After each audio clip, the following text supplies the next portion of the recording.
తెలంగాణలో టీఆర్ఎస్ చచ్చి చంపబడ్డది.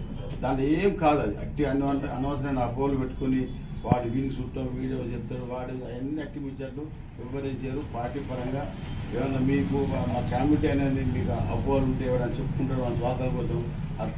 నా నడక నాకు 60 ఏళ్ళు వచ్చినాయి. ఇప్పటి వరకు ఎవరికైనా టీఆర్ఎస్ కానీ టీడీపీ ఉన్నాం కానీ నేను కూడా మండల్ కాన్స్టిట్యూన్సీ సీపారం ఉన్నప్పుడు చెప్తున్నాం, పార్టీ పరంగానే ఉన్నాం. కానీ మాకు అందరు చుట్టాలు బిడ్డలు ఇవ్వని కూడా మేము అట్లా లోపల్స్ లేవు. అట్టి అనవసరమైన కాళేశ్వరంలో అట్టి బలం చేస్తాయి వచ్చింది కాదు. కనుక మీరందరూ ఖచ్చితంగా మన అశోకులను గెలిపించడం కోసం అందరూ క్యాండిడేట్ల నిల్చోవాలి. పైసలకు లాలూచిపడద్దు. దయచేసి గెలిపిస్తేనే ఇలా కాళేశ్వరం అనేది శ్రీధరబాబు సారు చాలా ఖచ్చితంగా చూసుకుంటారు.